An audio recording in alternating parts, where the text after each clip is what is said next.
नमस्कार विद्यार्थियों, स्वागत है आप लोगों का मेरे इस YouTube चैनल पे। आज मैं आपको पढ़ाने वाला हूँ गुप्त काल। गुप्त काल जो कि प्राचीन भारत के इतिहास में स्वर्णिम काल के नाम से जाना जाता है। कला, साहित्य और विज्ञान के क्षेत्र में गुप्त काल को स्वर्णिम काल कहते हैं। गुप्त काल जो है, यहाँ से संबंधित प्रश्न जो है न केवल आरएस बल्कि फर्स्ट ग्रेड, सेकंड ग्रेड और राजस्थान की लगभग सभी प्रतियोगी परीक्षाओं में पूछे जाते हैं। तो आइए शुरुआत करते हैं गुप्त काल की। देखिएगा, गुप्त काल। गुप्त काल के अगर कालक्रम की हम बात करें तो कालक्रम अगर देखें तो मोटा मोटा गुप्त काल का जो समय है वो है 275 से 550 ईस्वी। देखिए, प्राचीन भारत के इतिहास में अगर देखा जाए तो हम शुरुआत करते हैं इंडस वैली सिविलाइजेशन से। इंडस वैली सिविलाइजेशन का टाइम पीरियड है 2350 से 1750 बीसी। बीसी का मतलब होता है ईसा पूर्व। लेकिन गुप्त काल जो है इसका टाइम पीरियड है लगभग 275 ईस्वी से 550 ईस्वी। अब गुप्त काल जो है, इस गुप्त काल को स्वर्णिम काल कहते हैं। गुप्त काल की अगर बात करें तो गुप्त काल के सबसे पहले अगर हम देखें तो शासक कौन थे, तो गुप्त काल के शासकों में पहला नाम आपको दिखाई पड़ता है श्रीगुप्त का। देखिए साहब, अगर आपसे कोई पूछता है कि गुप्त वंश का संस्थापक कौन था, तो आप बताएंगे कि गुप्त वंश का संस्थापक जो था वो था श्रीगुप्त। और श्रीगुप्त के द्वारा एक उपाधि ली गई, और ये जो उपाधि ली गई थी, इस उपाधि को कहा गया है महाराज। देखिए, जैसा कि आप जानते हैं कि गुप्त शासकों के द्वारा बड़ी बड़ी उपाधियां ली गई, देवगुरु, देवश्री, विक्रमांक, परम भागवत। अब यहां एक उपाधि है जिसे आप कह रहे हैं महाराज। अब महाराज और महाराजा धीराज, देखिए दो शब्द मैंने आपके सामने बोले हैं। एक शब्द है महाराज, तो अगर आपसे पूछे कि महाराज की उपाधि लेने वाला गुप्त शासक कौन था, तो आप बताएंगे श्रीगुप्त। दूसरी चीज, गुप्त वंश का संस्थापक कौन था, गुप्त वंश का संस्थापक कौन था, तो ये भी आप बताएंगे श्रीगुप्त। और श्रीगुप्त के बाद गद्दी पर बैठता है घटोत्कच,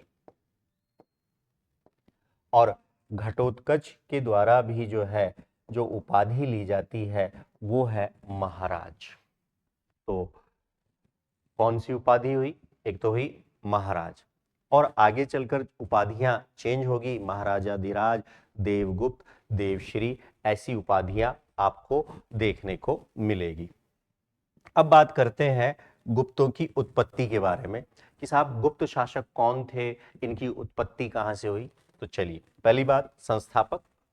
संस्थापक के बाद अगर हम बात करें तो गुप्त शासकों की उत्पत्ति। देखिए साहब, उत्पत्ति के संबंध में अलग अलग विद्वान अलग अलग बात कर। जब गुप्त शासक आ रहे हैं उस समय भारत छोटे छोटे टुकड़ों में बटा हुआ है। भारत में नागवंश भी है, भारत में योद्धय वंश भी है, सब अपने आप को स्वतंत्र करने में लगे हुए हैं। और इसी समय अगर देखा जाए तो गुप्त भी अपने आप को स्थापित कर रहे हैं। अब यहां पर देखा जाए तो गुप्त शासक जो थे वास्तव में कुषाणों के सामंत थे। लेकिन एक प्रश्न बन सकता है कि गुप्त शासकों की उत्पत्ति के मत के संबंध में, तो पहला एक विद्वान हुए,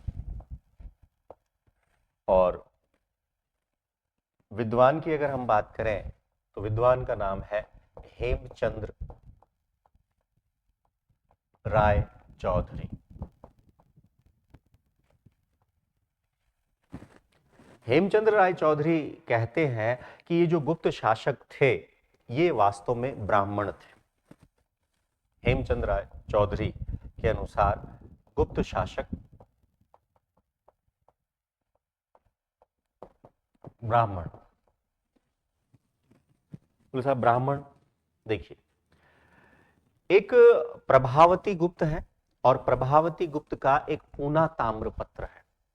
और पूना ताम्रपत्र के अनुसार ये बताया गया है कि गुप्त शासक जो हैं वो एक प्रकार से धरणी गोत्र के हैं, और इसी धरणी गोत्र के आधार पर यह अनुमान लगाया गया कि गुप्त शासक जो थे वो कौन थे, तो ब्राह्मण थे।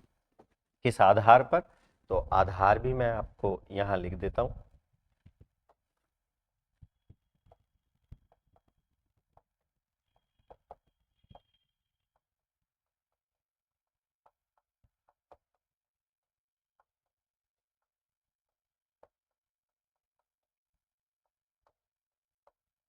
ठीक है साहब, पूना ताम्रपत्र के अनुसार गोत्र, तो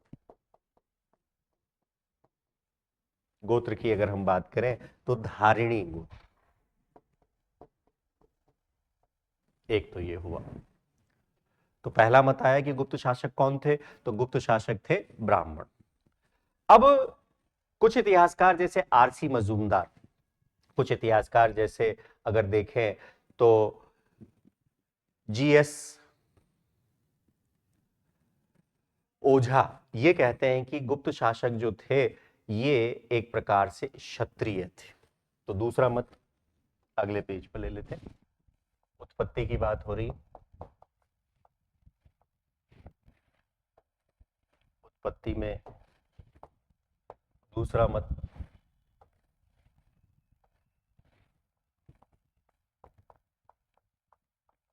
आरसी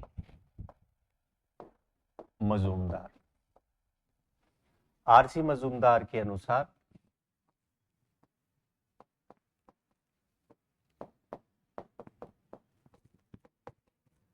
गुप्त शासक क्षत्रिय थे।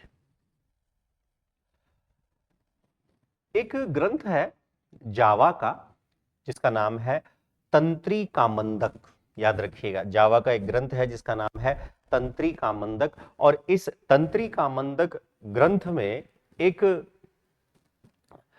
शासक का नाम मिलता है जिसका नाम है ऐश्वर्यपाल। और ऐश्वर्यपाल जो है स्वयं को इक्ष्वाकु वंश का कहता है। उस आधार पर आरसी मजूमदार ने कहा कि गुप्त शासक जो थे वो क्षत्रिय थे। तो आधार अगर इनका देखें,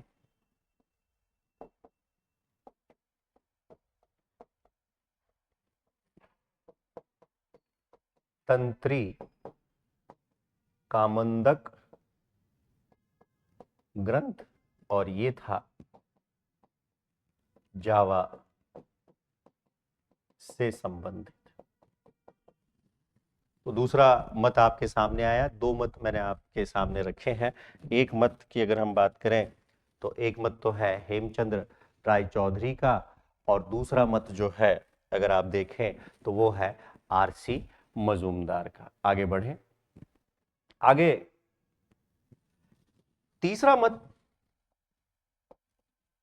काशी प्रसाद जायसवाल। देखिए तीन तो आपको याद करने ही चाहिए, चार पूछे जाते हैं, मैच कराने को दे दे कि गुप्त शासक कौन थे, एक तरफ विद्वान का नाम, दूसरी तरफ उनके गुप्तों की उत्पत्ति का सिद्धांत। तो हेमचंद्र राय चौधरी, आरसी मजूमदार और काशी प्रसाद जायसवाल। काशी प्रसाद जायसवाल के अनुसार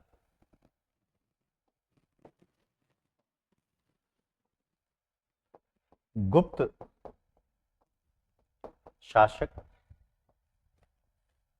शूद्र थे।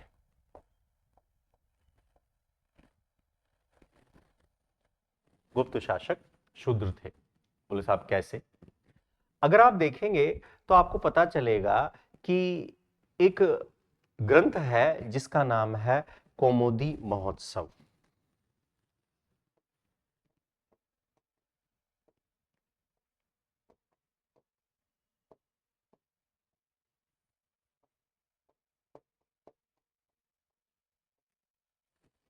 ये जो कौमुदी महोत्सव नामक ग्रंथ है, इसकी अगर देखें तो रचना जो है वज्जिका ने की। और इसमें एक पात्र बताया गया है, और उस पात्र की अगर हम बात करें तो उस पात्र का नाम है चंडसेन। और उस पात्र के आधार पर काशी प्रसाद जायसवाल कहते हैं कि साहब वो शूद्र था और वो जो पात्र था वो चंद्रगुप्त था। और उसी चंद्रगुप्त प्रथम के आधार पर कहा गया कि गुप्त शासक जो थे शूद्र थे। तो पहला मत अगर आप देखें तो हेमचंद्र राय चौधरी, दूसरा मत आरसी मजूमदार, तीसरा मत काशी प्रसाद जायसवाल, और एक और आप ध्यान रख लीजिएगा, रोमिला थापर। रोमिला थापर और रामशरण शर्मा दो विद्वान हैं। रोमिला थापर और रामशरण शर्मा ये कहते हैं, चौथा मत,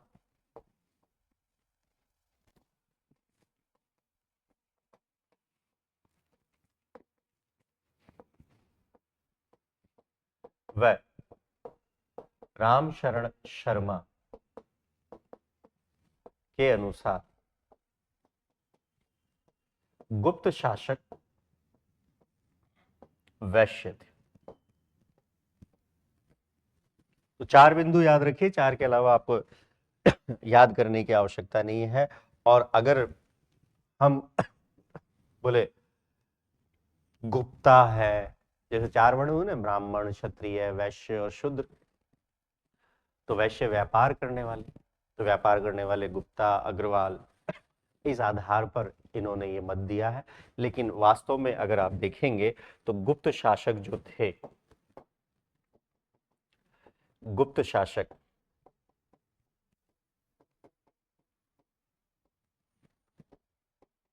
वास्तव में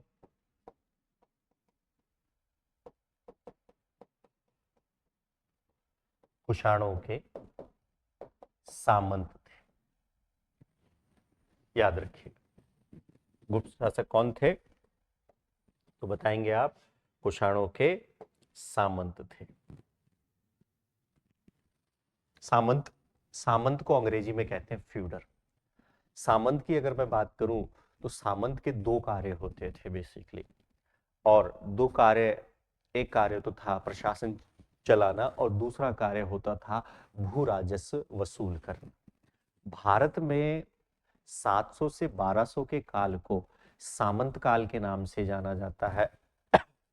भारत में 700 से 1200 के काल को राजपूत काल के नाम से जाना जाता है, और भारत में 700 से 1200 के काल को गुजर प्रतिहार काल के नाम से भी जाना जाता है। तो ये हमारे पास कुछ चीजें हैं जिनको आपको देखने की जरूरत है।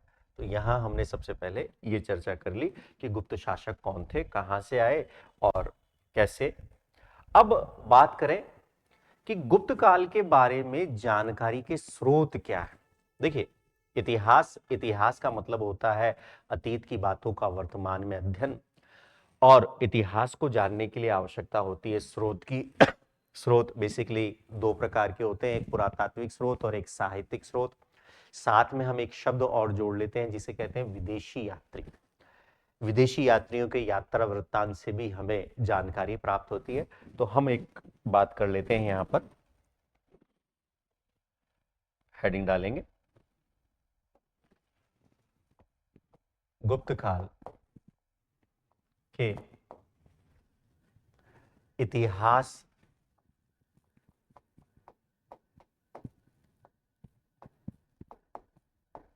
जानने के स्रोत। गुप्त काल के इतिहास जानने के स्रोत।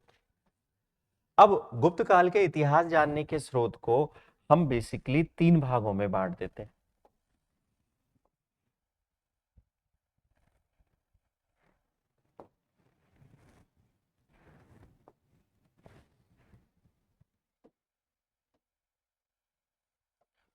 तीन भागों में बांट देते हैं। नंबर एक, पुरातात्विक स्रोत। नंबर दो, साहित्यिक स्रोत। और नंबर तीन, विदेशी यात्रियों का यात्रा वृत्तांत। देखिए, पहले हमने गुप्त शासकों के बारे में जाना, फिर अगर हम देखें तो उत्पत्ति के बारे में जाना। एक पहला शासक का नाम लिखा श्रीगुप्त, श्रीगुप्त के बाद घटोत्कच, घटोत्कच के बाद आएगा चंद्रगुप्त फर्स्ट, चंद्रगुप्त फर्स्ट के बाद आएगा समुद्रगुप्त, समुद्रगुप्त के बाद आएगा चंद्रगुप्त सेकंड। फिर हम गुप्तकालीन मंदिर शैली, गुप्तकालीन साहित्य के बारे में जानेंगे, गुप्तकालीन अभिलेखों के बारे में जानेंगे, गुप्तकालीन सिक्कों के बारे में जानेंगे, शपणक, शंकु, धन्वंतरी, वराह मिहिर, वर रुचि, ऐसे लोगों के बारे में जानेंगे। लेकिन जानेंगे कैसे? जानने का तरीका क्या है? तो सिंपल सी बात, जानने का तरीका होता है हमारे पास स्रोत। और स्रोत की अगर हम बात करें तो स्रोत जो है बेसिकली अगर आप देखिए तो स्रोत जो है अगर आप बेसिकली देखें तो तीन प्रकार के, एक पुरातात्विक स्रोत, एक साहित्यिक स्रोत और एक विदेशी यात्री। तो सबसे पहले हम बात कर लेते हैं पुरातात्विक स्रोत की। चलिए,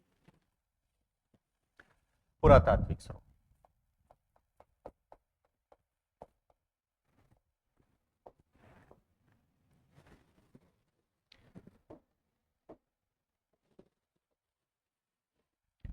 पुरातात्विक स्रोत में स्थान दिया जाता है, सबसे महत्वपूर्ण जो है वो है अभिलेख। देखिए,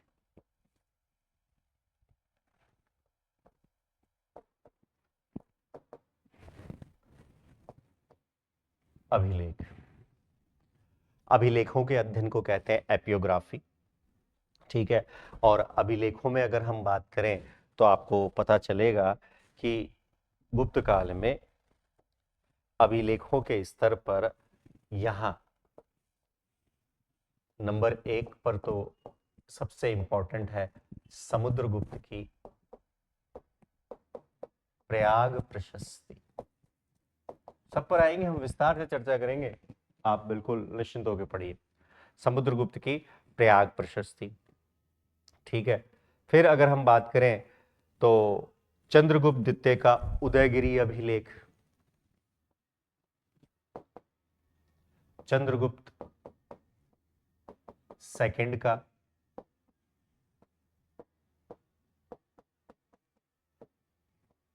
उदयगिरी अभिलेख। तो ये दो इंपॉर्टेंट है।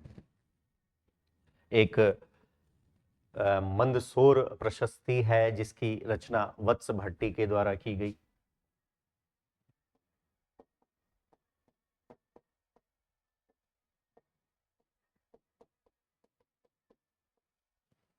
अभिलेखों के अध्ययन को कहते हैं एपियोग्राफी, और भारत में सबसे पहले अभिलेख लगाने का श्रेय अशोक को दिया जाता है, और अशोक ने ईरानी राजा दारा प्रथम से अभिलेख लगाने की प्रेरणा ली। अशोक जो था वो था मौर्य काल में, और हमारा जो टॉपिक है वो है गुप्त काल से संबंधित। तो सबसे पहले अभिलेख, तो अभिलेख में हम पढ़ेंगे प्रयाग प्रशस्ति। देखिए, प्रयाग प्रशस्ति से समुद्रगुप्त के अश्वमेध यज्ञ की जानकारी नहीं मिलती। बोले सर ऐसा कैसे हो सकता है? तो ऐसा ऐसे हो सकता है कि प्रयाग प्रशस्ति की रचना पहले हो गई होगी और समुद्रगुप्त ने अश्वमेध यज्ञ बाद में किया होगा, इस वजह से ऐसा हुआ है। तो ये एक इंपॉर्टेंट फैक्ट है। दूसरा, पुरातात्विक स्रोत में हम लेंगे सिक्कों, सिक्के।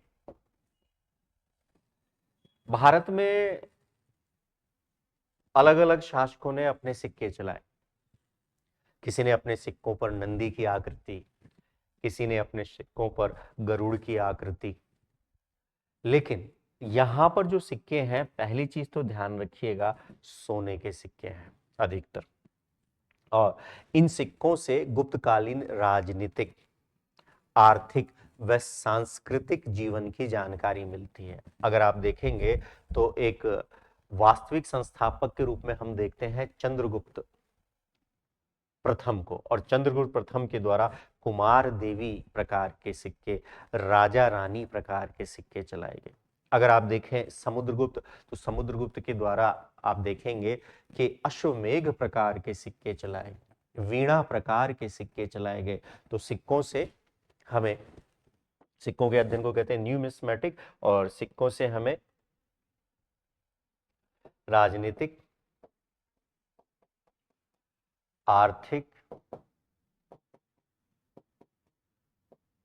व सांस्कृतिक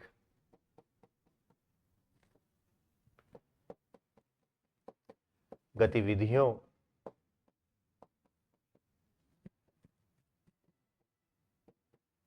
की जानकारी मिलती है।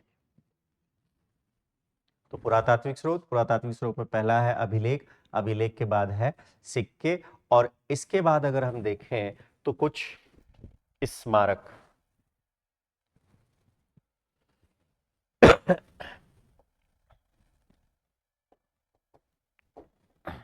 स्मारक, स्मारक की अगर हम बात करें तो स्मारक में गुप्त काल एक ऐसा काल है जहां मंदिर निर्माण शैली की शुरुआत होती है।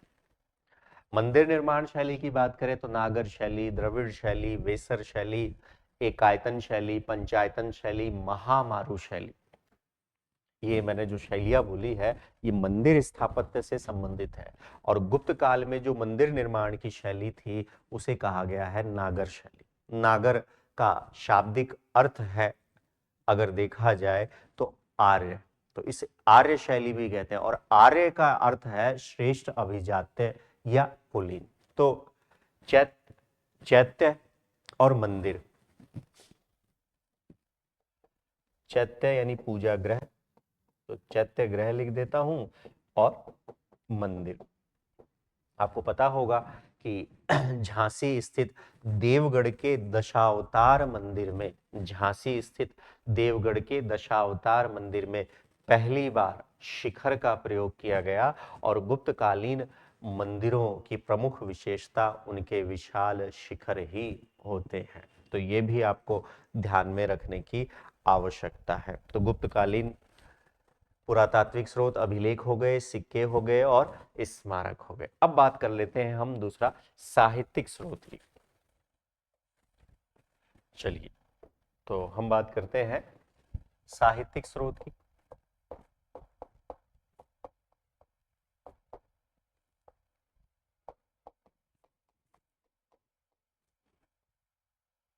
साहित्य, साहित्य से क्या तात्पर्य है? साहित्य का मतलब होता है समाज का दर्पण। साहित्य की अगर बात करें तो साहित्य मौखिक और लिखित। गुप्त काल में साहित्यों की अगर देखें तो एक प्रकार से बाढ़ सी आ गई। कामंदक नीतिसार, वात्स्ययन का कामसूत्र, शूद्रक का मृच्छकटिकम, विशाखदत्त की मुद्रा राक्षस, अमर सिंह की अमरकोश, कालिदास के नाटक कुमार संभव, रघुवंश, विक्रमोवर्ष्यम, मेघदूत, ऋतुसंहार, और एक अपने आप में विशाल रूप लिए हुए अभिज्ञान शाकुंतलम, जिसमें शकुंतला की कहानी है। कालिदास को भारत का शेक्सपियर कहा गया, जबकि शेक्सपियर तो बाद में हुए। तो यहां अगर साहित्यिक स्रोत में अगर देखें तो साहित्यिक स्रोत में सबसे पहले है पुराण। साहित्यिक स्रोत में सबसे पहले है पुराण। बोले सर पुराण किसे कहते हैं? पुराण का मतलब होता है प्राचीन आख्यान। पुराणों की कुल संख्या है 18, और गुप्तकालीन इतिहास जानने के लिए ब्रह्मांड पुराण, विष्णु पुराण और वायु पुराण महत्वपूर्ण है। तो यहां पर आपको 3 नाम याद रखने की आवश्यकता है। एक विष्णु पुराण,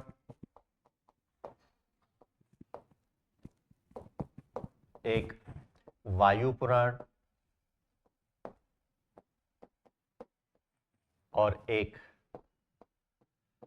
ब्रह्मांड पुराण। 3 नाम याद रख लीजिएगा, विष्णु पुराण, वायु पुराण और ब्रह्मांड पुराण। तो गुप्त काल के साहित्यिक स्रोत में अगर हम देखें तो पुराण। दूसरा, अगर आप देखें तो कालिदास, कालिदास के ग्रंथों पर मैं आपसे विस्तार में चर्चा करूंगा। कालिदास के द्वारा अगर देखें तो दो महाकाव्य लिखे, एक का नाम है कुमार संभव, एक का नाम है रघुवंश। रघुवंश में राम जी के पूर्वजों के बारे में विस्तार से चर्चा की गई है। कुमार संभव में कार्तिकेय की कहानी है। फिर इसके बाद अगर देखें तो खंड काव्य आ जाते हैं। खंड काव्य में मेघदूत, ऋतुसंहार और फिर कालिदास के नाटक हैं। तो साहित्यिक स्रोत पुराण, कालिदास के ग्रंथ। इसके अलावा अगर देखें तो शूद्रक, शूद्रक का मृच्छकटिकम, मृच्छकटिकम।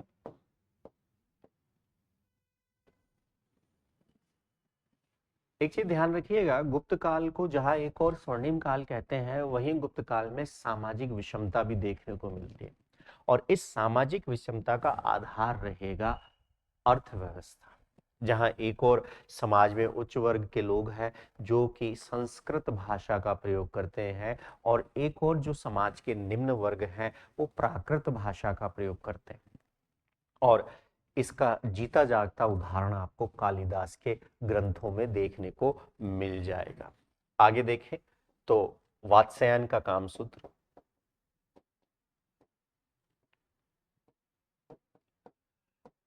इन ग्रंथों पर हम साहित्य में आएंगे तब चर्चा करेंगे। यहाँ सिर्फ स्रोत के स्तर पर मैं बात कर रहा हूं। तो दो प्रकार के स्रोत हो गए, एक पुरातात्विक स्रोत और एक साहित्यिक स्रोत। अब हम बात कर लेते हैं विदेशी यात्रियों, विदेशी यात्रियों की। तो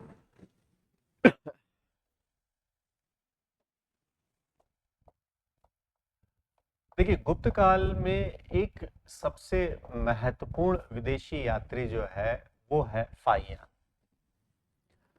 फाहियान के बारे में भी मैं आपसे चर्चा करूंगा। फाहियान जो है, पहले लिख दूं,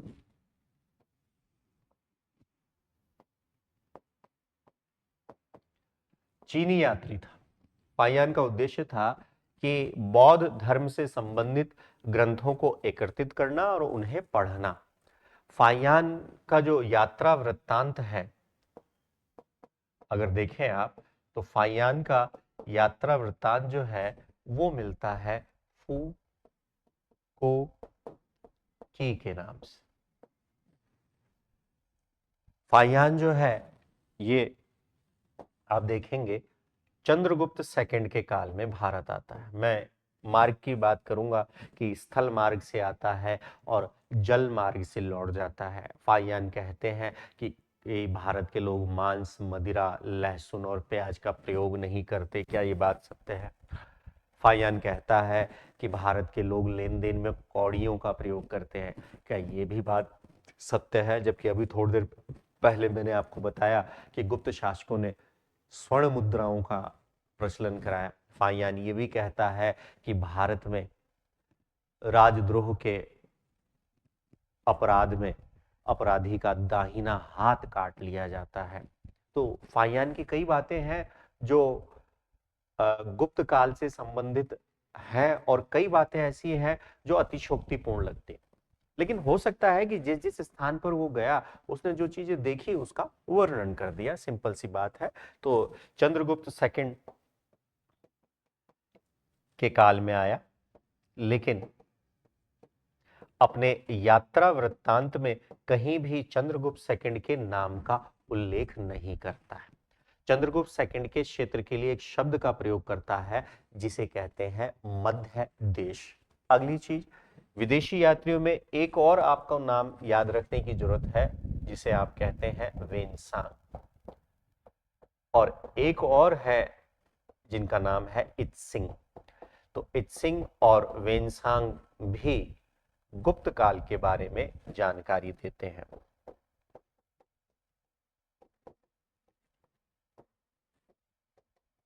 गुप्त काल के बारे में जानकारी देते हैं। तो सिंपल सी बात, आज की कक्षा में हमने क्या देखा है? तो आज की कक्षा में एक बार मैं आपको रिवाइज करा देता हूँ। सबसे पहले हमने देखा गुप्तकाल। गुप्तकाल का संस्थापक कौन था? तो गुप्तकाल का संस्थापक जो था वो था श्रीगुप्त। समय के ऊपर देखें तो मोटा मोटा याद रखिए 275 से 550 ईस्वी है। अब कौन थे गुप्त? तो इस बारे में हेमचंद्र राय चौधरी जी कहते हैं साहब गुप्त शासक ब्राह्मण थे। आधार बताया प्रभावती गुप्त का पूना ताम्र पर। दूसरी बात अगर हम देखें तो हमारे पास दूसरा मत जो है वो है आरसी मजूमदार का। आरसी मजूमदार साहब कहते हैं नहीं साहब क्षत्रिय थे। आधार बताया जावा के ग्रंथ तंत्री कामंदक को। तीसरा काशी प्रसाद जायसवाल। काशी प्रसाद जायसवाल कहते हैं साहब शूद्र है और इन्होंने अपना बेस कौमुदी महोत्सव से लिया। चौथी बात अगर हम करें तो रोमिला थापर जी और रामशरण शर्मा के अनुसार गुप्त शासक जो थे वैश्य थे, लेकिन वास्तव में हमें यह बताना है कि गुप्त शासक जो थे कुषाणों के सामंत थे। इसके बाद हमने गुप्त काल के इतिहास के बारे में स्रोत पर चर्चा करी, पुरातात्विक स्रोत, साहित्यिक स्रोत और विदेशी यात्री। पुरातात्विक स्रोत में क्या क्या आते हैं? तो अभिलेख आते हैं, सिक्के आते हैं, मृदभांड आते हैं, मॉन्यूमेंट्स यानी स्मारक आते हैं। अब यहाँ आप कहेंगे कि सर मृदभांड लिखा है। मृदभांड जो है उत्तर वैदिक काल तक के इतिहास के बारे में विशेष महत्व रखते थे, उसके बाद उनकी महत्ता एक प्रकार से समाप्त हो जाती। पुरातात्विक स्रोत में सबसे पहले हम रखेंगे अभिलेख। अभिलेखों में सबसे इंपॉर्टेंट है समुद्रगुप्त का प्रयाग प्रशस्ति, हरिशेन ने इसकी रचना की। दूसरी अगर बात करें उदयगिरी गुहालेख या अभिलेख। तीसरी अगर हम बात करें तो मैंने आपको बताया मंदसौर प्रशस्ति। इसके अलावा सिक्के, सिक्के विस्तार से हम पढ़ेंगे। इसके अलावा अगर हम बात करें तो स्मारक, स्मारक में चैत्यगढ़, स्मारक में मंदिर भी आते हैं। आगे देखें तो साहित्यिक स्रोत। साहित्यिक स्रोत में मैंने आपको बताया पुराण, कालिदास के ग्रंथ, शुद्ध का मृच्छकटिकम, और सबसे लास्ट में मैंने आपसे चर्चा करी है विदेशी यात्रियों की 3 नाम लिए हैं। आगे हम पढ़ेंगे गुप्तकालीन शासक जो कि महत्वपूर्ण है, उनके बारे में जो भी विशेष तथ्य हैं। इस कक्षा को मैं यहीं विराम देता हूं, फिर मिलेंगे अगली कक्षा में। तब तक के लिए धन्यवाद।